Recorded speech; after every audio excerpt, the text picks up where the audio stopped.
My birthday today. Turned the big 5-1. I know I look like I'm 60 and feel like I'm 80, but just 51 today. Woke up the boys singing me happy birthday. That was a surprise. Also, I was embarrassed for them because it was terrible rendition. But Benny may have captured on video, and if he has, I'll slot some in here. But anyway, Billy was just complaining about the amount of YouTubers with cameras everywhere. So Benny's got his channel.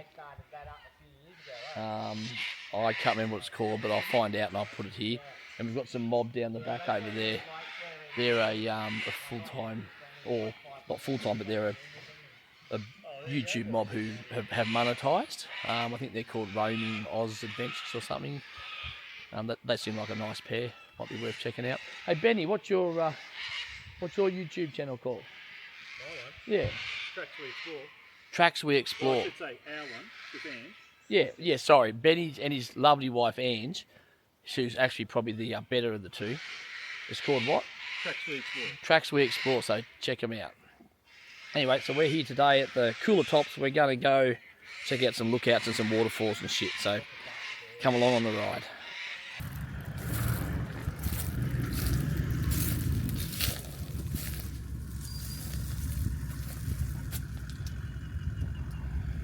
Where are we? We camped here last night. We've come all the way down. All the way down to here.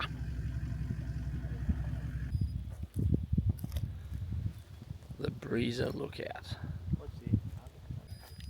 First hut of the day, Scotty. Are you recording, Benny? I am. So, right. The first hut of the day. This is our first hut of the day. The Cattle Creek Huts. But this one, there's only one hut here. Only one hut. Maybe. There's multiple huts around. They're probably all called the Cattle Creek Huts. What's this one called? So the good news is you can stay in them overnight. So National Parks lets you do it. Oh, so there's two huts here. Okay. Both huts have gone through periods of collapse, vandalism and reconstruction. This timber weatherboard hut was built in 1956 and became home to John Driscoll, Tim Scales, Bill Brady, Ray Proctor, Don O'Brien. Oh, so it would have been here when they were cutting timber. Oh no, timber cutters. Yeah. When small gangs of timber cutters spent weeks at a time working and living in the forest. This was their base. Well, it makes sense. They probably weren't getting up and down in 40 minutes. So 100%. Probably took them half a day to get up here. Oh, lovely ground. This is New South Wales' equivalent of the Vic High Country huts. They're in a bit better condition though. But it's good you're allowed to use them and whatnot. Well, so part of this little loop track we do, I think it's called the Gemini Loop. So we've just seen the hut down there. So we're going to go do this little walk now. It's called the Giant Snow Gums Walk.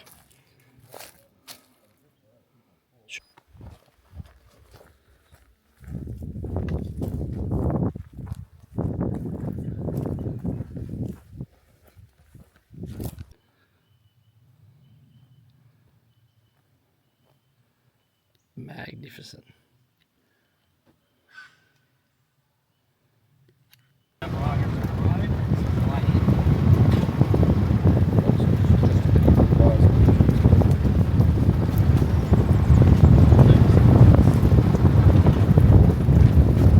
We just had a fun little drive up to this place. It's an unusual national park track in that you actually need a bit of high clearance forward drive to make the journey.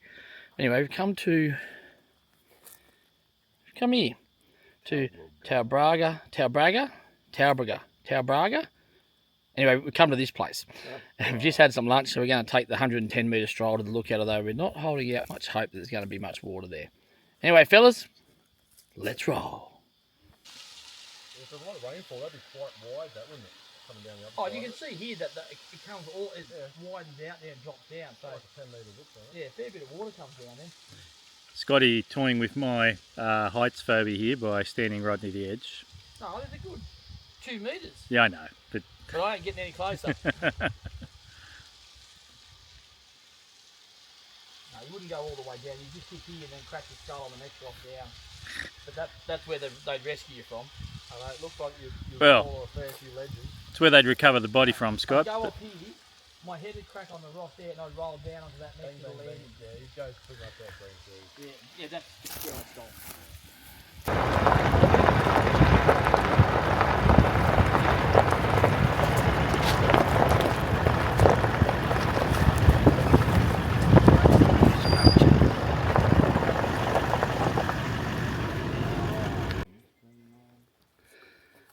we're going to head near Pinnacle Lookout. 1 kilometre return to this point. Just walked a couple of 100 metres through the gate. We can go over the fence, mate. I'll do the right thing and go through the gate. Yeah.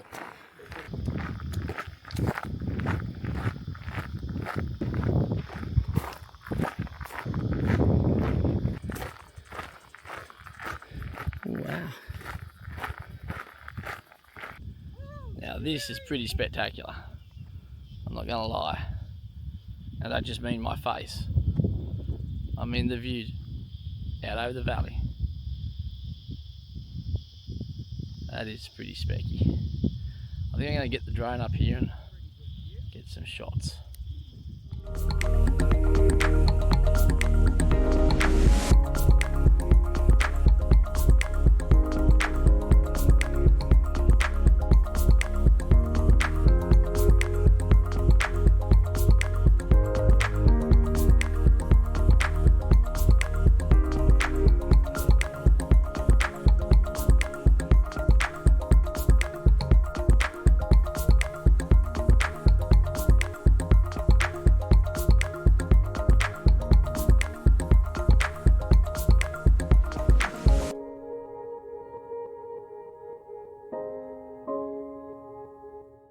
We've just pulled my drone in. We saw a couple of wedgies, and then Benny put his out, and then we saw about another 4 wedge-tailed eagles floating around up there in the thermals. They're moving around doing their thing. So we pulled the drones in after just a couple of minutes, and we're going to pack them away because it's just not worth the risk. My little drone's like little 249 gram bloody Mini 2. Benny's is a bit bigger, but he said it can still get taken. So we packed them away, and it is what it is. We're in their country. We don't want to go tempting them to come and attack our drones and throw thousands of dollars down the drain. So here's what it is. We'll have to make do with the footage that we did get. Well, I think there's a lot more to do up here at the Coolah Tops National Park than what people give it credit for. I think it's a little hidden gem, actually. So we went from our campground here today. We went to the far end. Oh, Brendan almost lobbed his foot off with that axe. We went all the way down the far end of town, far end of Coolah Tops National Park, to visit a lookout there called the Breezer Lookout. Right now I'd say it's a bit 50-50, a bit of regrowth has come back and has blocked a bit of view. Hopefully National Park sorted out and just make it a little bit better. And if you're a bit of a bushwalker, you can take a nice hard walk down there up to this pointy block, but we're too lazy, didn't want to do that. And we came back and we did this thing called the something loop. Can't remember what it was called. Gemini loop. The Gemini loop, where we saw a hut and went for a nice little walk. Just a quick little 600 metre walk, I think it was. Yeah, about 1.2 kilometres, so 600, something like that. It wasn't a hard walk at all. You get to see some really nice snowy gums and that. Some of the tallest in Australia, actually. So it's worth doing. Yeah, it might have been called Snowy Gum Walk. Then we went out to the Pinnacle Lookout, which was spectacular. If you do one thing when you come up here, you go do that. We did a nice drive as well. We went and looked at a waterfall, but not the main waterfall. Now, a lot of people complain about national parks and their tracks, they're closing them off, but to get to this one, you're going to need a 4-wheel drive and clearance. Look, you could drive there in an all-wheel drive car, but if you're down there and you get a little bit of rain, you're going to need 4-wheel drive to get yourself back out. So that was really, really good and worth doing. So we didn't achieve what we wanted to achieve. We actually ran out of time. It got bloody hot today, so it's January 25th. I think it got to about 42, 43 at 3 o'clock. And then so we went bugger this, so we nipped back into Coolah. We went to the pool, $2 entry again, went to the pool. Cooled down for about 40 minutes, had a great time there. And then we went and grabbed some firewood and come back to camp. So it's our last night here. Going to cut loose a bit because, you only turned 51 once, so it's good to have the boys here celebrating with me. And then tomorrow morning, I think so not far from this camp, there's another waterfall that I want to check out. I think it's called the Foster Fall or something like that. We'll check that out tomorrow morning on the way out, and then we'll go from there. So excellent day, very good day. I highly recommend Coolah Tops National Park. Plenty of activities to do, a couple of nights up here, you won't be bored. campsites are a bit basic, but that's fine. They're definitely not as good as the Goulburn River National Park campgrounds. But where there's nothing to do at Goulburn River National Park, but great campgrounds here are not so crash hot, but there's plenty to do. Anyway, I'll push on. Quiet, please. Quiet on set.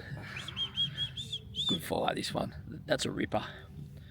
For those who don't know, at this campground, national parks have really made an effort to fix up their fireplaces. These are really good fireplaces. Really?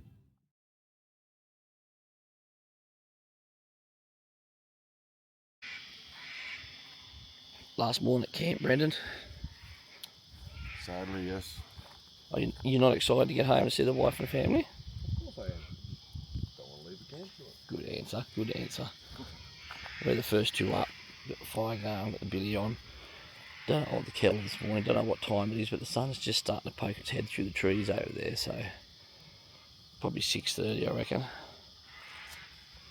Oh, belly's stirring. Coming out of his little elevated campsite over there. His feet stuck out. Alright, we're going to have some bacon and eggs and stuff this morning, have a big cook up, then get the hell out of here.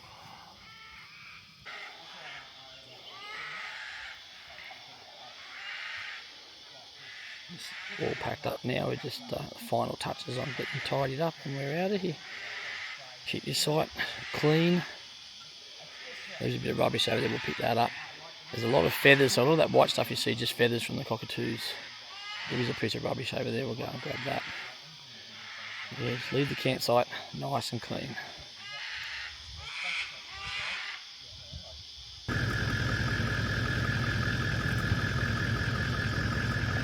Considering we were going to leave at time.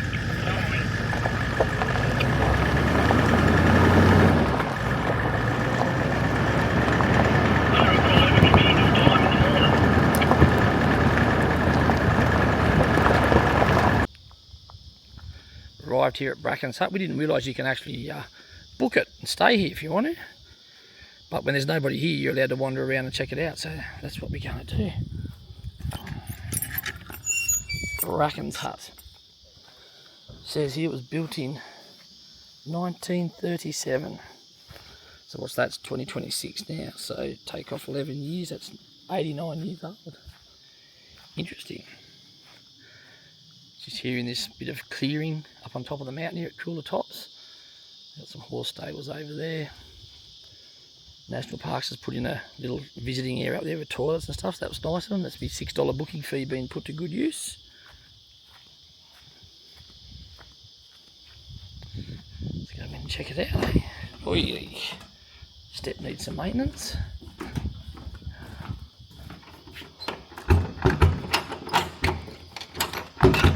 Well, can't get in there by the looks of things. Thought it said we could, but doesn't look like it. No, the doors are locked. They tell fibs. We're allowed to check the territory out, but not actually get inside the hut. Although, bingo, we can get in the hut. Perfect. Okay.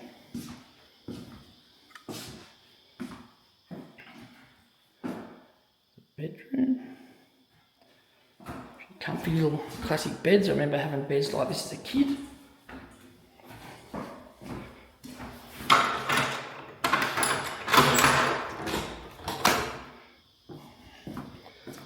That's this door here that opens up. Ow. Just be careful when you step back, the door has to shut behind you. Smells like an old housing commission home, like from the 1940s and stuff, that sort of asbestos cladding stuff. Certainly ain't like the Vic High Country huts, that's for sure. Nice fireplace. There's another bedroom there, so you can sleep comfortably 6 to 8 people here.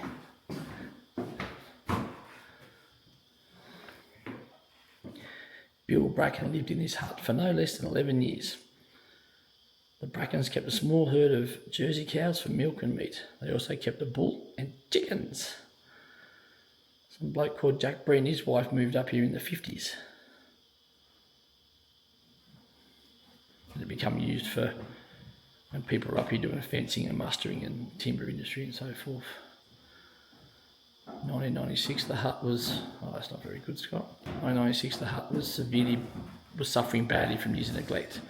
Oh, there you go.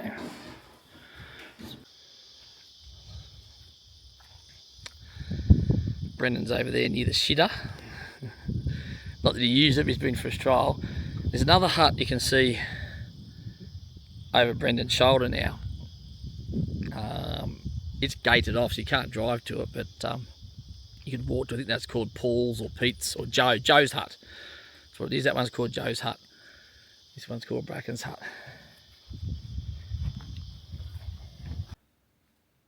We were going to go and visit Norfolk Falls and Bald Hill or Bald Knob Hill, or whatever it's called, Falls. But we'd been advised by our new friends at Roaming Oz Adventures that they weren't very good at that stage. They had no water, so instead of wasting our time doing that, we thought we'd save them for our next visit, and we decided it was time to leave. Body swimming around. That's your fault for looking over the Yes, fence. but down the public pool, you know, I got to protect the innocent. Yeah. Right, goodbye, goodbye, Coolah Tops. Yeah, goodbye, Coolah Tops.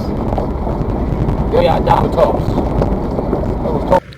Thought we'd pop out and check out the Pandora Pass. 788 metres above sea level.